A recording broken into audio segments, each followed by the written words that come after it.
Chers élèves, maintenant, à partir de la conservation d'énergie mécanique, on avait trouvé les amplitudes où la vitesse passait par la position d'équilibre qui est d'ailleurs maximale. Maintenant, à partir de cette même conservation, nous allons essayer de retrouver l'équation différentielle de l'oscillateur. Donc, l'équation différentielle de l'oscillateur, équation différentielle, à partir, qu'on va retrouver à partir de la conservation de l'énergie mécanique.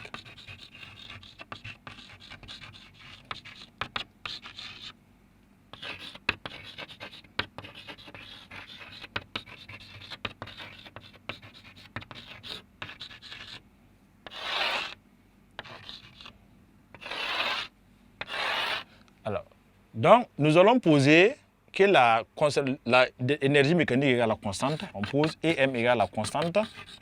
On va s'intéresser à sa dérivée. Une constante, quand on fait sa dérivée, ça donne 0. On rappelle EM, ça fait 1 demi de K x carré plus 1 demi de M V carré qui est égal à la constante.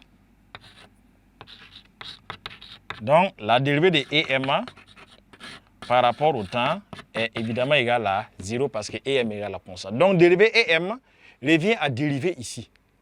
Donc, alors que les K et les M sont des constantes, donc ça consiste à dériver X et à dériver V. Donc, dérivée de EM sur dt par rapport au temps est égal à quoi? Donc, nous allons commencer par celui-là. On va dériver d'abord le X. Donc, ça fait 1 demi de K. Dérivée de X au carré, c'est quoi? Une fonction au carré. F au carré, la dérivée, ça fait D fois F' fois F. Donc, ici, ça nous fera alors D fois F'. Ici, F' correspond à X point fois F elle-même qui est la fonction X qui revient à la fonction X. Alors, on fait pareil pour l'autre côté. On a 1 demi de M. La dérivée de la vitesse, c'est pareil. Donc, ça fait D fois V point fois V elle-même. Donc, D fois V point fois V elle-même. On profite de rappeler en mathématiques, quand on veut faire dérivée d'une fonction au carré, la dérivée est égale à quoi? Ça fait D fois F' fois la fonction F. Puisqu'on fait F à la puissance N dérivée, ça fait N fois F' fois F à la puissance N moins 1. Donc ici, comme la puissance est D, ça va faire D fois F' fois F à la puissance D moins 1, ça va rester puissance 1 seulement. Donc voici la dérivée, et cette dérivée doit donner normalement 0. Alors, ce qui nous revient alors à noter que les deux devront partir. Donc nous aurons alors K X point fois X plus les J 1 demi avec D, ça va partir, plus M V point fois V égale à 0. On va uniformiser. Ici, on a Kx point fois X. Donc, X point veut dire la dérivée de X. Ici, on va uniformiser en ramenant les V et V point là à des expressions avec X. Donc, on rappelle, ici, ça veut dire dérivée de la vitesse. Donc, quand vous dérivez la vitesse, qu'est-ce qu'on obtient? C'est l'accélération. Donc, on peut l'appeler XD point, qui est l'accélération. Et ici, c'est la vitesse elle-même qu'on va noter X point, qui désigne la vitesse, égale à 0. Alors, dans cette expression, nous pouvons alors factoriser par mx point. Si nous mettons mx point en facteur, il va rester, on va commencer par là, mx point en facteur reste xd point ici. Et qu'est-ce qui va rester ici? Il va rester k sur m fois x égale à 0. Donc, la partie composante en parenthèse là, donc de cette écriture, ça veut dire que xd point plus k sur m fois x s'annule. Donc, cette composante peut s'annuler. Donc, ce qui veut dire que, alors que cette composante qu'on vient de retrouver là, c'est l'équation différentielle du mouvement qu'on a retrouvé ici.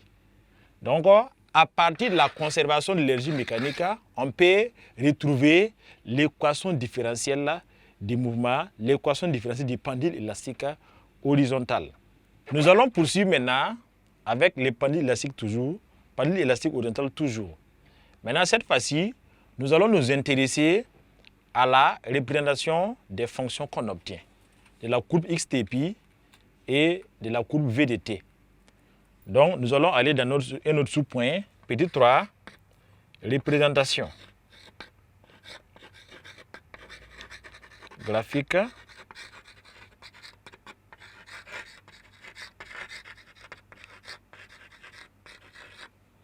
des fonctions x de t, l'équation horaire x de t et l'équation horaire v de t.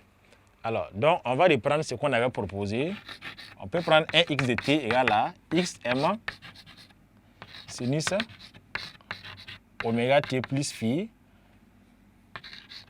Donc, le v, par conséquent, on va faire la dérivée de x, ça nous fait dx dt. Donc, cette dérivée va nous donner alors, oméga va sortir dehors, ça va faire xm oméga 0 fois cosinus oméga 0 t plus phi.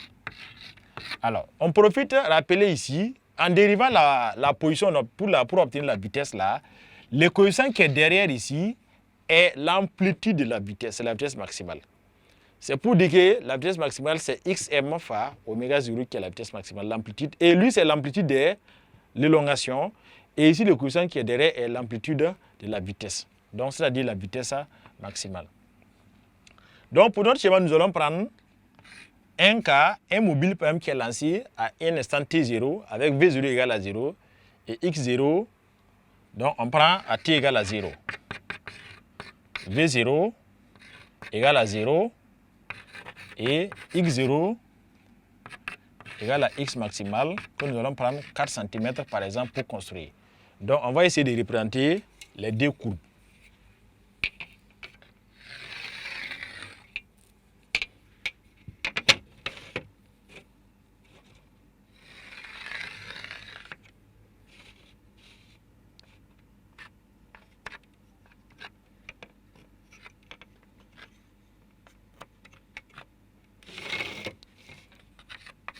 Donc, l'évolution des deux fonctions, de la fonction x et v de t en fonction du temps.